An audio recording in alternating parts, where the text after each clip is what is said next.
Leonardo da Vinci was one of the great geniuses of all time. Best known as an artist, but he was also an inventor and a philosopher. One of da Vinci's epic works was his painting of the Last Supper. Every artist approaches every work a little bit differently. And for this work, da Vinci wanted to find somebody, a model, to sit and pose for each of the people in the Last Supper. One Sunday, he was at Mass in the cathedral in Milan, and he looked up into the choir loft, and he saw a young man that looked just like how he thought Jesus would have looked.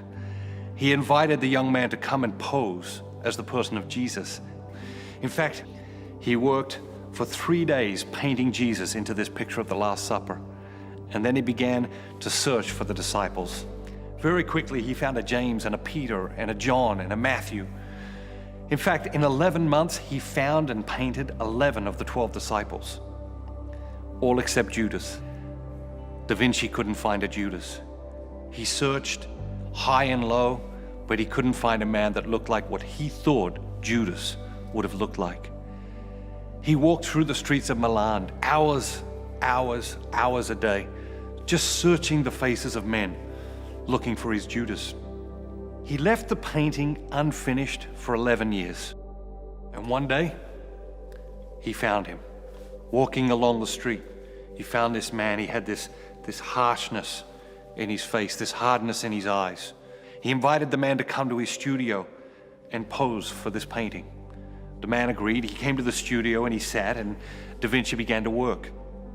After a couple of hours, the man began to weep, just inconsolably began to weep. Da Vinci stopped working and he said, "Is something wrong? Am I doing something to upset you?" He looked up at da Vinci and he said, "Master, do you not recognize me?"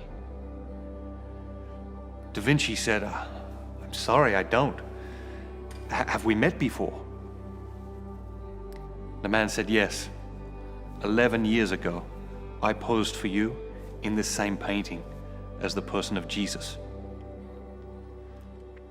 In each of us, there's a Jesus and a Judas.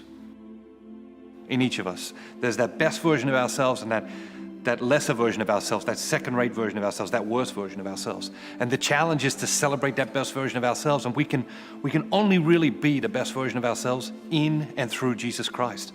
John the Baptist said, "He must increase and I must decrease."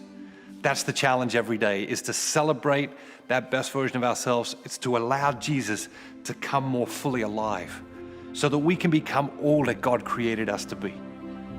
Are you ready to start celebrating Jesus more in your life?